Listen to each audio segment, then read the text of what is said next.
While the Nittany Lions had Drew Brees on their minds as they got set to play Purdue, they had injured teammate Adam Talaferro in their hearts.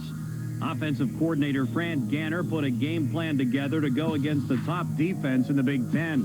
And defensive coordinator Tom Bradley had his troops prepared to play against the conference's top offense. Rolling far side, Brees pumps, fires, out of bounds, incomplete. Great coverage. A phrase that would describe not just one play, but most of the afternoon. Back goes Brees, in trouble, throws over the middle, sliding, and he's going to be incomplete. Penn State forces them to kick it away. He was trying to go to his tight end, Tim Stratton. Purdue was ranked 19th in the nation, one of 6 teams on the Nittany Lions' rugged schedule among the top 25. And while Brees got all the pregame hype, it was Rashard Casey who came out passing. Casey rolls their side. He waits. He fires. Tony Stewart at midfield. 45 inside the 40. Inside the 40 to the 36-yard line. The Nittany Lions come out firing right away.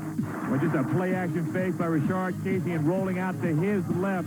They had Drummond clearing out on that play. He went deep downfield and is dragging Tony Stewart from the other side of the field, lined up as a tight end, coming across the formation.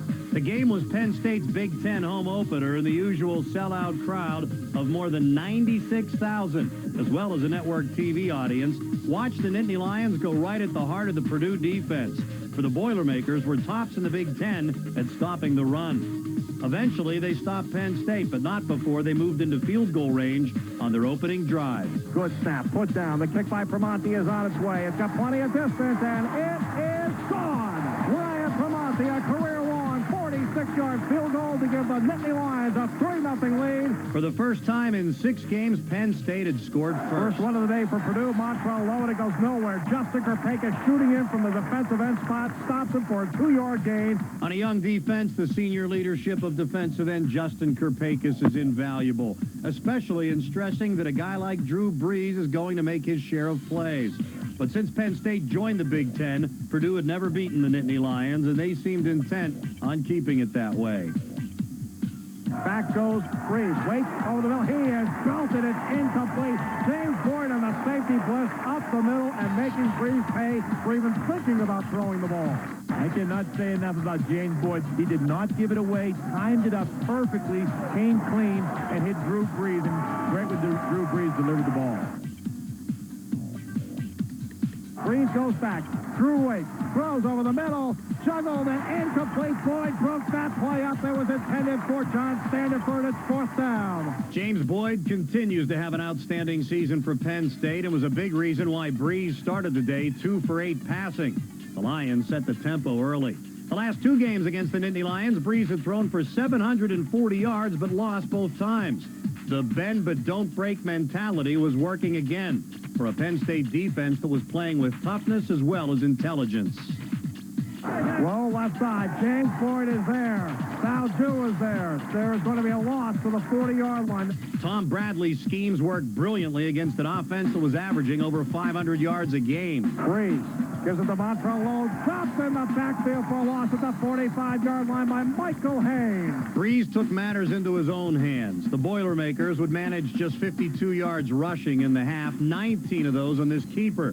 But in general, the Nittany Lions' run defense equaled their pass defense in excellence. Option play far side with Lowe. Pitches it to Lowe. Can't turn the corner. He is dropped for a loss at the 26-yard line. 3rd and 11. Back goes Brees. Drew waits. Throws over the middle. Incomplete.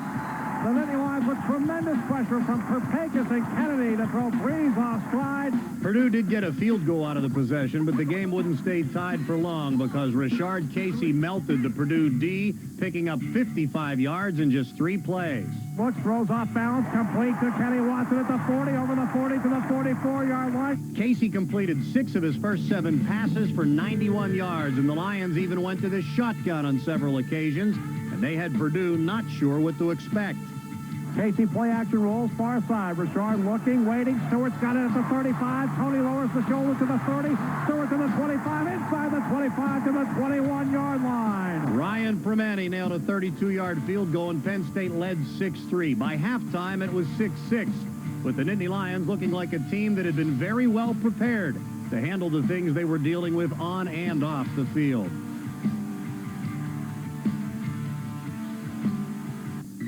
The Nittany Lions had played a great first half against a higher-ranked opponent, but Joe Paterno knew that finishing the task would be even more difficult, and the Boilermakers proved him right. Breeze now, play action, rolls far side. He's got time. Waits, he throws downfield, sliding to the turf. Penny Sutherland, and that's a catch. Penn State turned the ball over just once in this game, and the result was this short drive that produced the first touchdown of the day early in the third quarter. But Drew Brees didn't throw it, he caught it. Sutherland in motion toward us. He gets it, throw back to Breeze on the far side of the 5. Drew's got it, touchdown Purdue. While the Boilermakers celebrated, the Nittany Lions gritted their teeth. They immediately marched down the field, and Ryan Permani's third field goal made it 13-9. Again, Penn State's defense dug in. They allowed practically nothing on the ground and eventually got to Breeze, who had been sacked just 4 times all year. Breeze out of the shotgun. Good snap. Takes it. Penn State runs a stunt. Breeze waits. Plenty of time. Steps up. Michael Haynes has him, and down he goes. Delirious Nittany Lion fans could smell something cooking as Purdue prepared to punt from the shadows of their own goalposts. Takes the snap. Here they come. Dorsch has to handle it. He'll run. Omar easy grabs him and tackles him at the 10-yard line. The Nittany Lions special teams come up with a gigantic play, and the door is open to take the lead. And the Nittany Lions were ready to walk right through that door. Derek Wake had disrupted the punt, and the Nittany Lions didn't need a handwritten invitation. First, Richard Casey found Mike Caramelli for a first down to the 1-yard line. Then freshman Paul Jefferson gave Penn State the lead. Casey waits. Jefferson, left side, touchdown, Penn State. The Nittany Lions take the lead.